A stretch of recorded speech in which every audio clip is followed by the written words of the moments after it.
हज़रत इब्राहीम अलैहिस्सलाम को हज़रत इस्माइल अलैहिस्सलाम से बहुत मोहब्बत थी।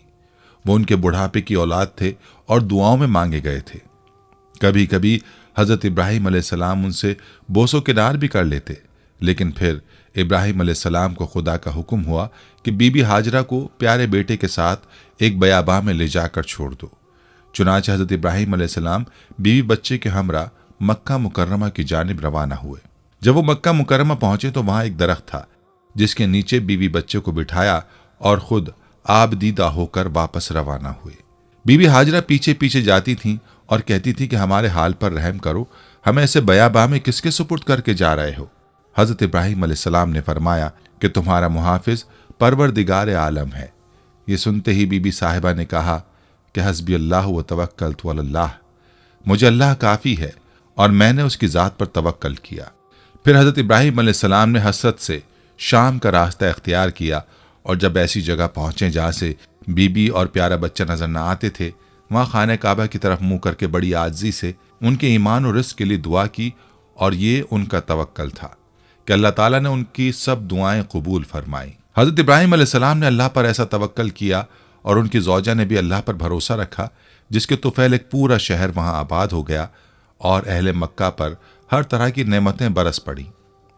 आज हम एक ऐसे मौजू पर बात करेंगे जो हर मुसलमान के लिए बहुत अहम है। ये मौजू है अल्लाह पर भरोसा और अल्लाह पर यकीन। अल्लाह पर भरोसा और अल्लाह पर यकीन एक ऐसी चीज़ है जो हमारी ज़िंदगी को बेहतर बनाने में मदद कर सकती है। यह हमारी ज़िंदगी में खुशी, सुकून और इत्मीनान ला सकती है। यह हमारी ज़िंदगी में मुश्किलात और मसाइब को बर्दाश्त करने की ताकत दे सकती है। लेकिन अल्लाह पर भरोसा और अल्लाह पर यकीन क्या है, ये कैसे करें और इसका क्या फ़वाइद हैं? जब अल्लाह के अंबिया परेशानी में पड़े तो उन्होंने कैसे अल्लाह पर भरोसा रखा, फिर अल्लाह ने कैसे उनकी मदद की। हज़रत यूनुस अलैहिस्सलाम मछली के पेट में थे तो उन्होंने कैसे अल्लाह पर भरोसा रखा। जब हज़रत इब्राहीम अलैहिस्सलाम को आग में डाला जा रहा था तो उन्होंने कैसे अल्लाह पर एतमाद किया। जब मूसा अलैहिस्सलाम समंदर से पार हो रहे थे तो उन्होंने अल्लाह पर कैसे भरोसा रखा। इसी तरह आज की इस वीडियो में हम आपको अंबिया किराम, औलिया अल्लाह और सहाबा किराम के बेहतरीन वाक़यात बताएंगे कि उन्होंने अल्लाह पर कैसे भरोसा रखा और अल्लाह ने कैसे उनकी मदद की। इन सवालात के जवाबात आज हम अपनी आज की इस वीडियो में तफसील से बताएंगे। आपसे गुजारिश है कि वीडियो को आखिर तक ज़रूर देखिएगा। नाज़रीन, तवक्कल दरअसल अरबी ज़बान का लफ्ज़ है और इसके माने किसी काम या मुआमले को किसी के सुपुर्द करने के हैं या ये किसी पर मुकम्मल एतमाद किया जाए। इसलिए अरबी में अल वकील उसे कहते हैं जो दूसरों के काम की निगरानी करे। अल्लाह पर तवक्कल यानी भरोसा करना अंबिया किराम अलैहिमुस्सलाम के तरीक़े के साथ अल्लाह ताला का हुक्म भी है। कुरान और हदीस में तवक्कल अल्लाह का बार बार हुक्म दिया गया है। सिर्फ कुरान करीम में 7 मरतबा वालल्लाहि फल्यतवक्किलिल मोमिनून फरमाकर मोमिनों को सिर्फ अल्लाह ताला पर तवक्कल करने की ताकीद की गई है। यानी हुक्म खुदाबंदी है कि अल्लाह पर ईमान लाने वालों को सिर्फ अल्लाह ही की ज़ात पर भरोसा करना चाहिए। जो भी असबाब मुहैया हों उन्हें उस यकीन के साथ इख्तियार करना चाहिए कि करने वाली ज़ात तो सिर्फ और सिर्फ अल्लाह ताला की है। हज़रत अय्यूब अलैहिस्सलाम ने जब अपनी तवील बीमारी के बाद अल्लाह ताला से शिफायाबी के लिए दुआ फरमाई तो अल्लाह ताला ने हज़रत अय्यूब अलैहिस्सलाम को हुक्म दिया कि वो अपने पैर को ज़मीन पर मारें। अब गौर करने की बात है, क्या एक शख्स का ज़मीन पर पैर मारना उसकी 20 साल की बीमारी की शिफायाबी का इलाज है? नहीं। लेकिन अल्लाह के हुक्म से ये कमज़ोर सबब इख्तियार किया जिसके ज़रिए अल्लाह ताला ने अपनी कुदरत से उनके ज़मीन पर पैर मारने से पानी का ऐसा चश्मा जारी कर दिया जिससे गुस्ल करने पर हज़रत अय्यूब अलैहिस्सलाम की 20 साल की बदन की मुतादिद बीमारियां ख़त्म हो गईं। नाज़रीन, हज़रत यूनुस अलैहिस्सलाम का जिक्र कुरान करीम की 6 सूरतों में आया है। सूरह निसा, सूरह इनाम, सूरह यूनुस, सूरह साफ़ात, सूरह अल-अंबिया, सूरह अल-क़लम। इनमें पहली 4 सूरतों में यूनुस अलैहिस्सलाम का नाम मज़कूर है और आखिरी 2 सूरतों में ज़ुन्नून और साहिबुल हूत यानी मछली वाला कहकर पुकारा गया। हज़रत यूनुस अलैहिस्सलाम एक अजीम और करीम नबी थे। उनका किस्सा कुरान पाक में एक अनोखा किस्सा है। हज़रत यूनुस अलैहिस्सलाम का ज़माना 784 से 860 क़ब्ल मसीह के दरमियान बताया जाता है। हज़रत यूनुस अलैहिस्सलाम के वालिद का नाम मती था और ये सैयदना इब्राहीम अलैहिस्सलाम की नस्ल से थे, लिहाजा ये इसराइली नबी थे। हज़रत यूनुस अलैहिस्सलाम की उम्र मुबारक 28 साल थी तो अल्लाह ने उन्हें मनसब नबूवत से सरफराज किया। उनको आशूरियों की हिदायत के लिए इराक भेजा। ये काफिर और मुशरिक लोग थे। इस कौम का मरकज उस वक्त नैनवा था, जिसके वसी खंडरात आज भी दरियाए दजला के मशरकी किनारे पर आबाद मौसल शहर के ऐन मुताबिक पाए जाते हैं। हज़रत यूनुस अलैहिस्सलाम ने आशूरियों को वादहू ला शरीक लहू की दावत दी तो उन्होंने हज़रत यूनुस अलैहिस्सलाम को झुटलाया और बुतों की परस्तिश करने से इनकार कर दिया और ऐसे कुफर पर डटे रहे। फिर उन्होंने यूनुस अलैहिस्सलाम पर जुल्म और सितम करना शुरू कर दिया। उन्हें धमकियां दी गईं और दावत हक का मजाक उड़ाया। तब यूनुस अलैहिस्सलाम उनकी मुसलसल मुखालफत से मुतासिर होकर कौम से खफा हो गए और उनको 3 दिन में आने वाले दर्दनाक अजाब इलाही की बद्दुआ दे दी। फिर तीसरे दिन आने पर पहले ही आधी रात को बस्ती से निकल गए। दिन के वक्त जब अजाब कौम के शहरों पर पहुंच गया तो उन्होंने हज़रत यूनुस अलैहिस्सलाम को तलाश किया, मगर वो ना मिले। हज़रत यूनुस अलैहिस्सलाम का अपनी कौम से नाराज़ होकर चले जाना हिजरत थी, मगर उन्हें इसका हुक्म नहीं दिया गया था। वो अजाब की इत्तला देने के बाद अल्लाह की इजाज़त के बगैर अपना इलाका छोड़कर चले गए थे। आसार अजाब देखकर जब आशूरियों ने तौबा इस्तग़फ़ार की तो अल्लाह ने उन्हें मुआफ़ फरमा दिया। कुरान मजीद में अल्लाह के दस्तूर के जो उसूल बयान किए गए हैं उनमें से एक ये भी है कि अल्लाह ताला किसी कौम को उस वक्त तक अजाब नहीं देता जब तक वो अपनी हुज्जत पूरी नहीं कर लेता। बस नबी ने उस कौल को मोहलत के आखिरी लम्हे तक नसीहत का सिलसिला जारी ना रखा और अल्लाह के मुकर्रर करदा वक्त से पहले वो खुद हिजरत कर गए तो अल्लाह ताला के इंसाफ ने उस कौम को अजाब देना गवारा ना किया, क्योंकि उन पर हुज्जत तमाम की शराइत पूरी ना हुई। तब उन्हें मुआफ़ फरमा दिया। हज़रत यूनुस अलैहिस्सलाम फरात के किनारे पहुंचे तो एक कश्ती को मुसाफिरों से भरा हुआ पाया। हज़रत यूनुस अलैहिस्सलाम कश्ती में सवार हो गए और कश्ती ने लंगर उठाया। पूरे दिन कश्ती समंदर में सुकून से चलती रही। अचानक ऊंची ऊंची लहरें उठने लगी। लोगों ने अपने साजो सामान समंदर में फेंक दिया कि कश्ती का बोझ कम हो जाए, लेकिन कश्ती का बोझ फिर भी कम ना हुआ। जब कश्ती डगमगाने लगी तो कश्ती के गर्क होने का यकीन होने लगा। अहले कश्ती ने अपने अकीदे के मुताबिक कहा कि ऐसा मालूम होता है कि कश्ती में कोई गुलाम अपने आका से भागा हुआ है। जब तक उसको इस कश्ती से जुदा ना किया जाएगा निजात मुश्किल है।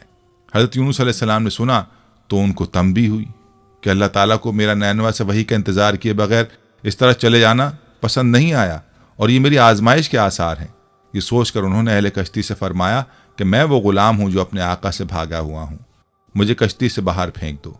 मगर मल्लाह और अहले कश्ती उनकी पाकबाजी से इस कदर मुतासिर थे कि उन्होंने ऐसा करने से इनकार कर दिया और आपस में तय किया कि कुरानदाजी की जाए। चुनाचे 3 मरतबा कुरानदाजी की गई और तीनों मरतबा कुरानदाजी में हज़रत यूनुस अलैहिस्सलाम का नाम निकला। तब मजबूर होकर उन्होंने हज़रत यूनुस अलैहिस्सलाम को दरिया में डाल दिया। जब वो खुद दरिया में कूद गए उस वक्त खुदा ताला ने मछली को हुक्म दिया कि इन्हें निगल लो, ये तुम्हारी ग़िज़ा नहीं है, इसलिए इनके जिस्म पर कोई तकलीफ नहीं होनी चाहिए। मछली ने यूनुस अलैहिस्सलाम को अपने पेट में निगल लिया। यूनुस अलैहिस्सलाम ने जब मछली के पेट में खुद को जिंदा पाया तो बारगाह इलाही में अपनी निदामत का इजहार किया कि क्यों वो वही इलाही का इंतज़ार किए बगैर, अल्लाह से इजाज़त लिए बगैर उम्मत से नाराज़ होकर नैनवा से निकल आए। हज़रत यूनुस अलैहिस्सलाम ने मछली के पेट में अल्लाह को पुकारा। उन पर 3 अंधेरे इकट्ठे हो गए थे, रात का अंधेरा, मछली के पेट का अंधेरा और समंदर का अंधेरा। अगर वो ये तस्बीह ना फरमाते तो क़यामत तक मछली के पेट में रहते। आखिरकार वो अंधेरों में पुकार उठे, ला इलाहा इल्ला अंता सुब्हानका इन्नी कुन्तु मिनज़ ज़ालिमीन, जिसका तर्जुमा है, इलाही तेरे सिवा कोई माबूद नहीं है, तू यकता है, मैं तेरी पाकी बयान करता हूँ, बिलाशुबा मैं अपने नफ्स पर खुद ही जुल्म करने वाला हूँ। जो भी मुसलमान अपनी किसी हाजत में ये दुआ मांगेगा अल्लाह उसकी ये दुआ ज़रूर कबूल करेंगे। ये कबूल दुआओं में से एक दुआ है। इब्न हातिम में है कि हुजूर अलैहिस्सलातु वस्सलाम फरमाते हैं कि जब यूनुस अलैहिस्सलाम ने ये दुआ की तो ये कलिमात अर्श के गिर्द घूमने लगे। फरिश्ते कहने लगे कि ये बहुत दूर दराज जगह से आवाज़ आ रही है, लेकिन कान इससे पहले इससे आशना ज़रूर हैं। आवाज़ बहुत ज़ईफ़ है। अल्लाह ताला ने हज़रत यूनुस अलैहिस्सलाम की दर्द भरी आवाज़ को सुना तो फरमाया, क्या तुम इस आवाज़ को नहीं पहचानते? उन्होंने कहा नहीं। फरमाया, ये मेरे बंदे यूनुस की आवाज़ है। फरिश्तों ने कहा, वही यूनुस जिसके पाक अमल कबूल शुदा हर रोज़ तेरी तरफ चढ़ते थे और जिसकी दुआएं तेरे पास कबूल थीं। इलाही, जैसे वो आराम के वक्त नेकियां करता था तो उसकी मुसीबत के वक्त उस पर रहम कर। तो उसी वक्त अल्लाह ताला ने मछली को हुक्म दिया कि वो आपको बगैर किसी तकलीफ के समंदर के किनारे पर उगल दे। रिवायत में आता है कि यूनुस अलैहिस्सलाम मछली के पेट में 3 दिन, 7 दिन, 40 दिन ये चंद घंटे तस्बीह करते रहे। चुनाचे मछली ने अल्लाह के हुक्म से समंदर के किनारे पर उगल दिया। हज़रत अब्दुल्लाह बिन मसूद रज़ी अल्लाह अन्हु फरमाते हैं कि मछली के पेट में रहने की वजह से उनका जिस्म ऐसा हो गया था जैसे कि परिंदे का पैदाशुदा बच्चा जिसका जिस्म नर्म होता है और जिस्म पर बाल तक नहीं होते। गर्ज यूनुस अलैहिस्सलाम बहुत नहीफ और नातवा हालत में खुश्की पर डाल दिए गए थे। इसके बाद अल्लाह ताला ने साहिल पर एक बेलदार दरख्त उगाया। हज़रत अबू हुरैरा रज़ी अल्लाह अन्हु फरमाते हैं कि जब मछली ने यूनुस अलैहिस्सलाम को खुले मैदान में डाला तो अल्लाह ताला ने आप पर यक़तीन की बेल उगा दी। उनसे पूछा गया कि यक़तीन किसे कहते हैं? फरमाया कद्दू के पौधे को। इसके अलावा अल्लाह ने उनके लिए एक जंगली बकरी भेज दी जो ज़मीन की घास और जड़ी बूटियां खाती थी और सुबह शाम आपको दूध पिलाती थी, हत्ता कि आपकी तवानाई लौट आई। हज़रत यूनुस अलैहिस्सलाम दरख्त के साए में झोंपड़ी बनाकर रहने लगे। चंद दिनों बाद ऐसा हुआ कि उस बेल की जड़ में अल्लाह ताला की तरफ से कीड़ा लग गया और उसने जड़ को काट डाला। जब बेल सूखने लगी तो यूनुस अलैहिस्सलाम को बहुत दुख हुआ। तब अल्लाह ताला ने वही के जरिए उनको मुखातिब किया और फरमाया, यूनुस तुम इस बेल के सूखने पर कितने रंज का इजहार कर रहे हो, जो एक हकीर सी चीज है, मगर तुमने ये ना सोचा कि नैनवा की 1 लाख से ज्यादा आबादी जिसमें इंसान बस रहे हैं, उनके अलावा जानदार भी आबाद हैं, उसको बर्बाद और हलाक कर देने में क्या हमको कोई नागवारी नहीं होगी? और क्या हम उनके लिए इससे ज्यादा शफीक व मेहरबान नहीं है जितना कि तुझको इस बेल से उन्स है, जो तुम वही का इंतजार किए बगैर कौम को बद्दुआ देकर उनके दरमियान से निकल आए। एक नबी की शान के नजदीक ये मुनासिब न था वो कौम के हक में अजाब की बद्दुआ करते और उनसे नफरत करके जुदा हो जाने में उजलत कर ले और वही का इंतजार भी ना करे। यूनुस अलैहिस्सलाम की बस्ती छोड़ देने के बाद नैनवा के लोगों को यकीन हो गया था यूनुस अलैहिस्सलाम की बस्ती छोड़ देने के बाद नैनवा के लोगों को यकीन हो गया था कि वो जरूर खुदा के सच्चे पैगंबर हैं और अब हलाकत यकीनी है। तब ही यूनुस अलैहिस्सलाम हमसे जुदा हो गए।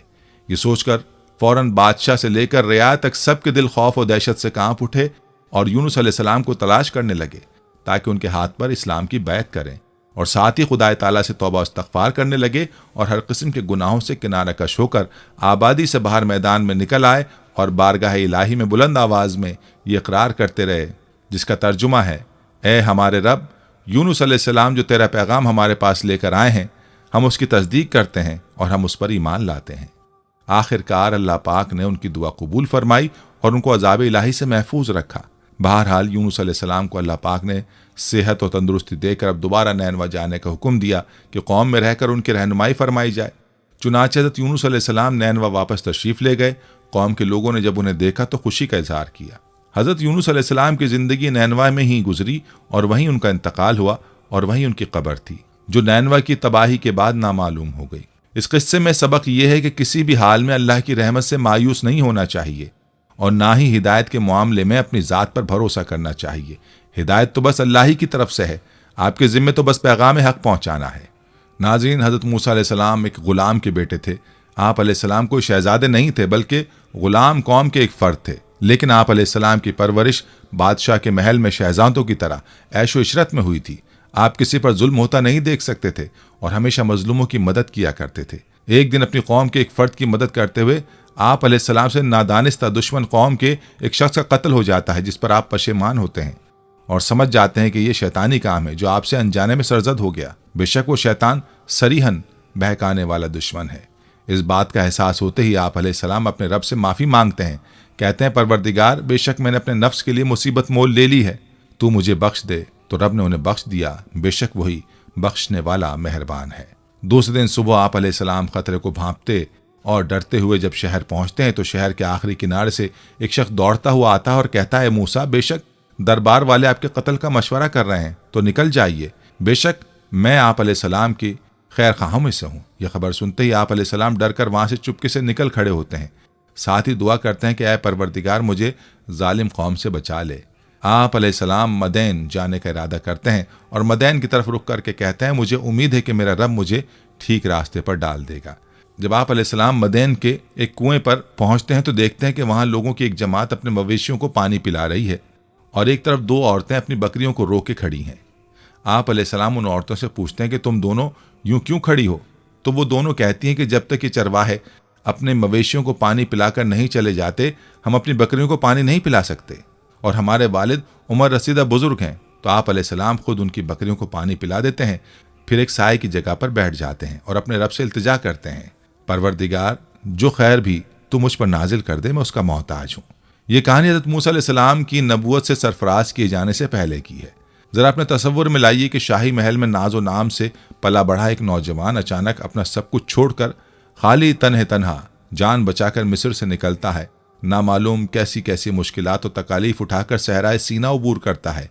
फिर वो कैसे इलाके में पहुंच जाता है जहां उसका ना कोई पुरसान हाल है और ना कोई वाकिफकार है, न सर छुपाने की जगह है, ना ही रोटी रोजी का कोई वसीला है। गोया गुर्बत और मोहताजी और मुफलिसी की इंतहा है। कोई आम इंसान होता तो इन हालात में हिम्मत हार जाता, लेकिन हज़रत मूसा अलैहिस्सलाम ने हर मौके पर अल्लाह से रुजू किया। ना दानिस्ता कत्ल कर दिया, अल्लाह से मुआफ़ी मांगी, मिस्र से जान बचाकर निकलते वक्त दुआ की, ऐ मेरे परवरदिगार मुझे जालिम कौम से बचा ले। मदैन की तरफ रुख किया और रास्ता नामालूम है, कोई संगी साथी भी नहीं। तो फरमाया, मुझे उम्मीद है मेरा रब मुझे ठीक रास्ते पर डाल देगा। और फिर कई दिनों तक थका देने वाला सफ़र तय करके जब मदैन पहुंचते हैं तो अपनी थकावट के बावजूद खिदमत खल्क सर अंजाम देते हैं। कमज़ोरों की मदद करने पर कमर बस्ता हो जाते हैं और दोनों औरतों को बकरियों को बगैर किसी मुआवजे के पानी पिला देते हैं। बकरियों को पानी पिलाने यानी नेकी का काम करने के बाद साय में जाकर आप अलैहिस्सलाम अपनी ज़िंदगी की सबसे बाबरकत दुआ मांगते हैं, परवरदिगार जो खैर भी तू मुझ पर नाजिल कर दे, मैं उसका मोहताज हूँ। हज़रत मूसा अलैहिस्सलाम जैसा मामला अगर हमारे साथ पेश आता तो हम कितने फ्रस्ट्रेशन, डिप्रेशन और जहनी इंतशार का शिकार होते। हमारी कैफियत क्या होती और हम क्या करते।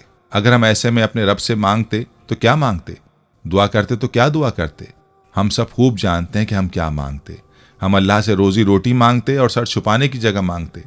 लेकिन हज़रत मूसा अलैहिस्सलाम ना ही फ्रस्ट्रेट हुए, ना ही डिप्रेशन या जहनी इंतशार का शिकार हुए, ना हमारी तरह अपने रब से रोजी रोटी का सवाल किया और ना ही सर छुपाने के लिए कोई जाए पनाह मांगी, लेकिन एक ऐसी जामे दुआ की जिसमें सब कुछ अपने रब पर छोड़ दिया, सब कुछ अपने रब से मांग लिया। फरमाया, परवरदिगार जो खैर भी तू मुझ पर नाजिल कर दे, मैं उसका मोहताज हूँ।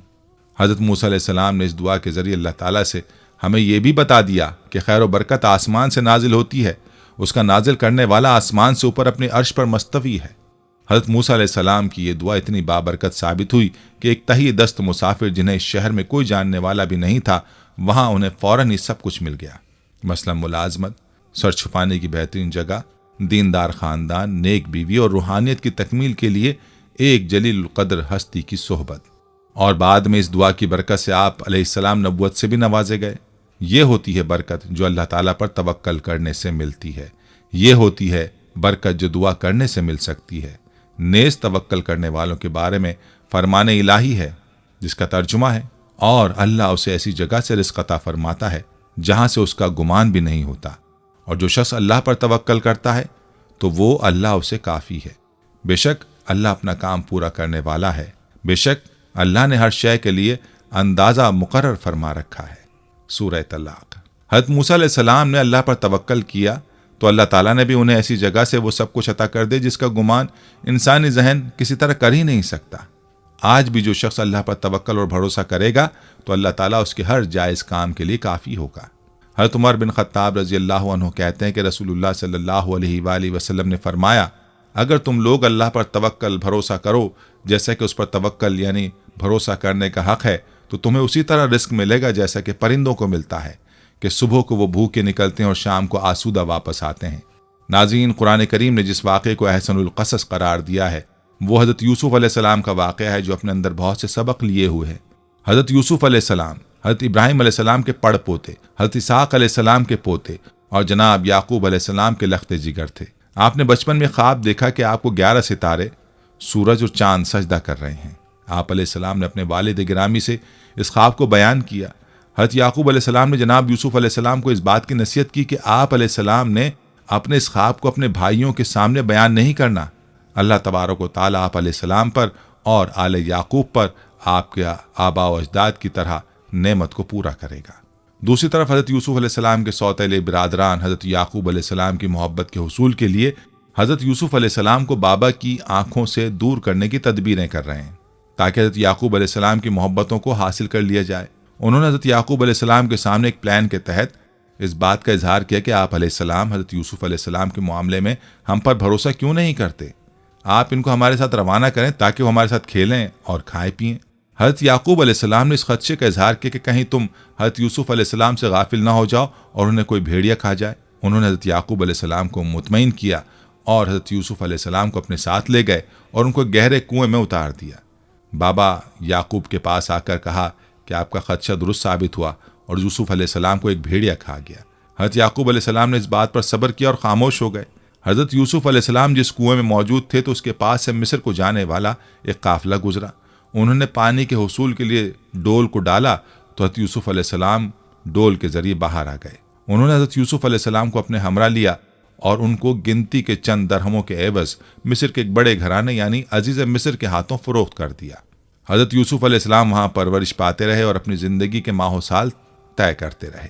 जब आप अलैहिस्सलाम जवान हुए तो अजीज मिस्र की बीवी आपके हुस्न पर फरेफ्ता हो गई और उसने आप अलैहिस्सलाम को बुराई की दावत दी, जिसको हज़रत यूसुफ अलैहिस्सलाम ने ठुकरा दिया। अजीज मिस्र की बीवी ने हज़रत यूसुफ अलैहिस्सलाम का ताक़ुब करने की कोशिश की। इसी असना में अजीज मिस्र अपने महल में दाखिल हो रहा था। जब उसने सारे मंजर को देखा तो उसको बड़ी तशवीश हुई, लेकिन इस मौके पर उसकी बीवी ने अपने रवैये को बदलकर हज़रत यूसुफ अलैहिस्सलाम पर इल्ज़ाम लगा दिया। हज़रत यूसुफ अलैहिस्सलाम की बेगुनाही को साबित करने के लिए अल्लाह तबारक व तआला ने महल के एक बच्चे को क़ुव्वत गुयाई अता फरमा दी, जिसने ये बात कही कि हज़रत यूसुफ अलैहिस्सलाम की कमीज़ अगर आगे से फटी हुई है तो अजीज़ मिस्र की बीवी का इल्ज़ाम सच्चा है, अगर कमीज़ पीछे से फटी हुई है तो इल्ज़ाम झूठा है। हज़रत यूसुफ अलैहिस्सलाम की कमीज़ को देखा तो वो पीछे से फटी हुई थी। चुनांचे ये बात साबित हो गई कि हज़रत यूसुफ अलैहिस्सलाम पाक दामन है। इस वाक़े की इत्तला जब मिस्र में फैली तो तबका अशराफिया से ताल्लुक़ रखने वाली औरतों ने अजीज़ की बीवी के किरदार पर तशवीश का इजहार किया कि वो किस तरह अपने ही पाले हुए जवान पर फरेफ्ता हो गईं। जब अजीज़ मिस्र की बीवी ने उनकी बातों को सुना तो उसने उन औरतों को अपने घर मदऊ किया और उनके लिए मसनद को तैयार किया और उनके हाथों में फलों और छुरी को थमा दिया। उन औरतों ने अपने हाथों को काट लिया। यूसुफ अलैहिस्सलाम ने सारे मंजर को देखकर अल्लाह ताला से दुआ की कि मुझे इन औरतों के मकर से निजात दिलाकर जेल खाने पहुंचा दे। अल्लाह ताला ने आपकी दुआ कबूल फरमाकर आपसे उनके मकर को रफा कर दिया। जब आप अलैहिस्सलाम जेल खाने में दाखिल हुए तो आप अलैहिस्सलाम की 2 कैदियों से मुलाकात हुई जिन्होंने अपने ख्वाबों को आपके सामने रखा। हज़रत यूसुफ अलैहिस्सलाम ने उनके ख्वाबों को सुनकर उन्हें ये बात बतलाई कि तुम में से एक शख्स सूली पर चढ़ जाएगा और एक बादशाह का साकी बन जाएगा। साकी बनने वाले कैदी से आपने कहा कि बादशाह वक्त से मेरी बाबत जिक्र करना। कैदी आज़ाद होने के बाद बादशाह वक्त का साकी बन गया, लेकिन वो बादशाह वक्त के सामने हज़रत यूसुफ अलैहिस्सलाम का जिक्र करना भूल गया। कई बरस गुजरने के बाद बादशाह मिस्र को ख्वाब आया कि 7 कमज़ोर गायें 7 मोटी ताज़ी गायों को खा रही हैं, जबकि बाकी खुश्क बालियां हैं। बादशाह वक्त के साकी को फिलफौर हज़रत यूसुफ अलैहिस्सलाम की याद आई। वो यूसुफ अलैहिस्सलाम के पास पहुंचा तो उन्होंने ये बात कही कि 7 साल खुशहाली के बाद 7 साल आलमगीर कहत पूरी दुनिया को अपनी लपेट में ले लेगा। खुशहाली के सालों में अगर गल्ले की तदवीन कर ली जाए तो उससे लोगों की ग़ज़ाई ज़रूरियात पूरी हो जाएंगी और कहत साली के असरात से बच जाएंगे। हज़रत यूसुफ अलैहिस्सलाम की ताबीर को सुनने के बाद बादशाह मिस्र ने हज़रत यूसुफ अलैहिस्सलाम को अपने करीब कर लिया। इस मौके पर हज़रत यूसुफ अलैहिस्सलाम ने वज़ीर ख़जाना की जिम्मेदारियों को इख्तियार कर लिया। बाद अज़ां आप अजीज़ मिस्र बन गए और मिस्र के इंतज़ामी उमूर आप अलैहिस्सलाम के हाथ में आ गए। जब खुशहाली के सालों के बाद आलमगीर कहत ने पूरी दुनिया को अपनी लपेट में ले लिया तो जहाँ पर दुनिया के दीगर मकामात के लोग इसके ज़ेर असर आए, वहीं पर हज़रत यूसुफ अलैहिस्सलाम के भाई भी इस कहत के असरात की जद में आए। तो जब उन्हें इस बात की इत्तला मिली कि मिस्र से गल्ला मिल सकता है तो वो भी आप अलैहिस्सलाम से गल्ले के उसूल के लिए पहुंच गए। हज़रत यूसुफ अलैहिस्सलाम के सौतेले भाई उनके पास आए तो उन्होंने उनको पहचान लिया। उनको बातों बातों में उनके ख़ानदान के बारे में मालूमात ली और ये बात कही कि अगली मरतबा जब तुम आओ तो अपने छोटे भाई को भी लेकर आना। जब हज़रत यूसुफ अलैहिस्सलाम के भाई जाने लगे तो उनकी पूंजी को भी उनके सामने डाल दिया गया। जब वो वापस पहुंचे तो उन्होंने जनाब याकूब अलैहिस्सलाम के सामने अजीज़ मिस्र की ख्वाहिश पर भाई बिन्यामीन को साथ चलने के लिए कहा। अजीज़ मिस्र की ख्वाहिश पर भाई बिन्यामीन को भी साथ लेकर जाने को कहा। हज़रत याकूब अलैहिस्सलाम इस बात पर आमादा ना थे, लेकिन जब सामान से पूंजी भी बरामद हो गई तो याकूब अलैहिस्सलाम हज़रत बिन्यामीन को साथ रवाना करने पर आमादा और तैयार हो गए। हज़रत बिन्यामीन को लेकर जब भाई पहुंचे और गल्ले को तोला गया तो हज़रत यूसुफ अलैहिस्सलाम ने एक तदबीर के जरिए बिन्यामीन को अपने पास रोक लिया। हज़रत बिन्यामीन की बाजियाबी के लिए भाइयों ने इल्तिजाएं की, लेकिन हज़रत यूसुफ अलैहिस्सलाम हज़रत बिन्यामीन को साथ रवाना करने पर आमादा ना हुए। जब काफिले वाले हज़रत याकूब अलैहिस्सलाम के पास पहुंचे और उनको इस बात की इत्तला दी गई कि आपके बेटे बिन्यामीन को चोरी के जुर्म में गिरफ्तार कर लिया गया तो हज़रत याकूब अलैहिस्सलाम इस बात पर इंतहाई दिल गिरफ्ता हुए और आपकी बीनाई भी आपके आंसुओं के साथ गुल हो गई। हज़रत याकूब अलैहिस्सलाम ने ऐसे आलम में अपने बेटों को इस बात की नसीहत की कि जाओ जाकर बिन्यामीन और यूसुफ को तलाश करो और अल्लाह की रहमत से नाउमीद ना होना। अब की मरतबा जब बाज भाई गए तो इस मरतबा ख़रीदारी के लिए उनके पास जमा पूंजी मौजूद ना थी। उन्होंने बड़ी दिल गिरफ्तगी से अजीज मिस्र के सामने इस बात का इजहार किया कि आपसे हम सदका लेने आए हैं, आप हमें सदका दे दें। हज़रत यूसुफ अलैहिस्सलाम ने अपने भाइयों के लबों से जब अल्फाज सुने तो आप अलैहिस्सलाम ने कहा, मैं ही यूसुफ हूँ और ये मेरा भाई है। अल्लाह ने हम पर करम किया। उस वक्त हज़रत यूसुफ अलैहिस्सलाम ने उनको भी मुआफ़ कर दिया और आप अलैहिस्सलाम ने अपनी कमीज़ को उतारा और फरमाया कि इसको हज़रत याकूब अलैहिस्सलाम के चेहरे पर डाल दिया जाए तो उनकी बीनाई वापस आ जाएगी। हज़रत याकूब अलैहिस्सलाम अपने घर में मौजूद थे। उन्होंने अपने घर मौजूद बेटों से कहा कि मुझे यूसुफ की खुशबू आ रही है, तो बेटों ने बाज़ बेअदबी के अल्फाज कहे। इसी असना में जब बाहर से आने वाले भाई जब घर पहुंचे और कमीज पर आपको डाला गया तो आपकी बीनाई वापस आ गई। बेटे शर्मसार हुए, आपने उनकी खता को मुआफ़ फरमा दिया और तमाम अहले खाना में से रवाना हुए। जहां यूसुफ अलैहिस्सलाम ने अपने वालिदैन को तख्त पर बिठाया और आपके वालिदैन और भाई आपके सामने सजदा रेज हो गए। यूं हज़रत यूसुफ अलैहिस्सलाम के ख्वाब की ताबीर मुकम्मल हो गई। दोस्तों, हज़रत यूसुफ अलैहिस्सलाम का किस्सा सब्र और इस्तकामत और अल्लाह पर तवक्कल की उम्दा मिसाल है। हज़रत यूसुफ अलैहिस्सलाम ने हर बड़ी से बड़ी आजमाइश में अल्लाह पर भरोसा रखा। अल्लाह ने उन्हें कुएं से लेकर मिस्र के कैद खाने समेत हर जगह आजमाया। बिलाखिर अपने तवक्कल के बलबूते पर हज़रत यूसुफ अलैहिस्सलाम ने एक अज़ीमुश्शान सल्तनत पर हुकूमत की। दोस्तों, हज़रत मरियम अलैहिस्सलाम ने जब अल्लाह के हुक्म से बग़ैर बाप के हज़रत ईसा अलैहिस्सलाम को जना तो उनके लिए हुक्म खुदाबंदी हुआ कि खजूर के तने को हिलाएं, यानी हरकत दें। उससे जब पकी हुई ताज़ा खजूरें झड़ें तो उनको खाएं। अल्लाह ताला ने अपनी कुदरत से हज़रत मरियम अलैहिस्सलाम को बग़ैर किसी सबब के भी खजूर खिला सकते थे, लेकिन दुनिया के दारुल असबाब होने की वजह से हुक्म हुआ कि खजूर के तने को अपनी तरफ हिलाओ। चुनांचे हज़रत मरियम ने हुक्म खुदाबंदी की तामील में खजूर के तने को हरकत दी। खजूर का तना इतना मजबूत होता है कि चंद ताकतवर मर्द भी उसे आसानी से नहीं हिला सकते, लेकिन सिनफ़े नाजुक ने उस कमज़ोर सबब को इख्तियार किया तो अल्लाह ताला ने अपने हुक्म से सूखे हुए खजूर के दरख्त से हज़रत मरियम अलैहिस्सलाम के लिए ताज़ा खजूरें यानी ग़िज़ा का इंतज़ाम कर दिया। इस वाक़े से मालूम हुआ कि जो भी असबाब मुहैया हों, अल्लाह पर तवक्कल करके उन्हें इख्तियार करना चाहिए। असबाब तो हमें इख्तियार करने चाहिए, लेकिन हमारा भरोसा अल्लाह की ज़ात पर होना चाहिए कि वह असबाब के बगैर भी चीज़ को वजूद में ला सकता है और असबाब की मौजूदगी के बावजूद उसके हुक्म के बगैर कोई भी चीज़ वजूद में नहीं आ सकती। हज़रत इब्राहीम अलैहिस्सलाम को जलती हुई आग में डाला गया। जलाने के सारे असबाब मौजूद थे, मगर हुक्म खुदाबंदी हुआ कि आग हज़रत इब्राहीम अलैहिस्सलाम के लिए सलामती बन जाए, तो आग ने उन्हें कुछ नुकसान नहीं पहुंचाया, बल्कि वो आग जो दूसरों को जला देती है हज़रत इब्राहीम अलैहिस्सलाम के लिए ठंडी और सलामती वाली बन गई। इसी तरह हज़रत इस्माइल अलैहिस्सलाम की गर्दन पर ताकत के साथ तेज छुरी चलाई गई, मगर छुरी भी काटने में अल्लाह के हुक्म की मोहताज होती है। अल्लाह ने उस छुरी को हज़रत इस्माइल अलैहिस्सलाम की गर्दन को ना काटने का हुक्म दिया था, लिहाजा काटने के असबाब की मौजूदगी के बावजूद छुरी हज़रत इस्माइल अलैहिस्सलाम की गर्दन नहीं काट सकी। हज़रत अनस बिन मालिक रज़ियल्लाहु अन्हु फरमाते हैं कि एक शख्स ने रसूलुल्लाह सल्लल्लाहु अलैहि वसल्लम से पूछा, क्या ऊँटनी को बांध कर तवक्कल करूँ या बगैर बांधे? आप सल्लल्लाहु अलैहि वसल्लम ने इरशाद फरमाया, बांधो और अल्लाह पर भरोसा करो। कुरान करीम में अल्लाह पर तवक्कल यानी भरोसा करने की बार बार ताकीद की गई है। इख्तिसार को मद्देनज़र रखते हुए यहाँ सिर्फ चंद आयात का तर्जुमा पेश कर रहा हूँ। नंबर 1, तुम उस ज़ात पर भरोसा करो जो जिंदा है, जिसे कभी मौत नहीं आएगी। सूरह अल-फुरक़ान आयत 58। जब तुम किसी काम करने का अज़्म कर लो तो अल्लाह पर भरोसा करो। सूरह आले इमरान। जो अल्लाह पर भरोसा करता है अल्लाह उसके लिए काफ़ी हो जाता है। सूरह अल-तलाक़। इन तमाम आयात में अल्लाह ताला ने मोमिनों को अपनी ज़ात पर तवक्कल का न सिर्फ हुक्म दिया है बल्कि उसकी इंतहाई तरगीब दी है। नबी अलैहिस्सलातु वस्सलाम ने भी मुतादिद मकामात पर अल्लाह पर भरोसा करने की तालीम व तरगीब दी है। रिवायात में आता है कि जब कुफ़ार मक्का ओहद की जंग से वापस हो गए तो रास्ते में उन्हें पछतावा हुआ कि हम जंग में गालिब आ जाने के बावजूद खामखा वापस आ गए। अगर हम कुछ और जोर लगाते तो तमाम मुसलमानों का खात्मा हो सकता था। इस ख्याल की वजह से उन्होंने मदीना मुनव्वरा की तरफ लौटने का इरादा किया। दूसरी तरफ हुजूर अकरम सल्लल्लाहु अलैहि वसल्लम ने उनके इरादे से बाखबर होकर ओहद के नुकसानात की तलाफी के लिए अगले दिन सुबह सवेरे सहाबा में ऐलान फरमा दिया कि हम दुश्मन के ताक़ुब में जाएंगे और जो लोग जंग ओहद में शरीक थे सिर्फ वो हमारे साथ चलें।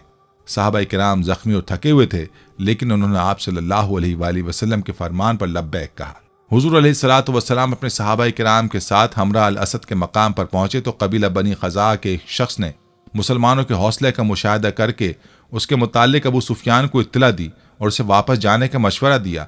इससे कुफ्फार पर रोब तारी हुआ और वापस मक्का लौट गए। मगर अबू सुफियान ने एक शख्स के जरिए मुसलमानों पर हमला आवर होने वाला है, इस पर सहाबा किराम बजाय डरने के बेसाख्ता बोल उठे, हमने अल्लाह पर भरोसा किया और वो बेहतरीन कारसाज है।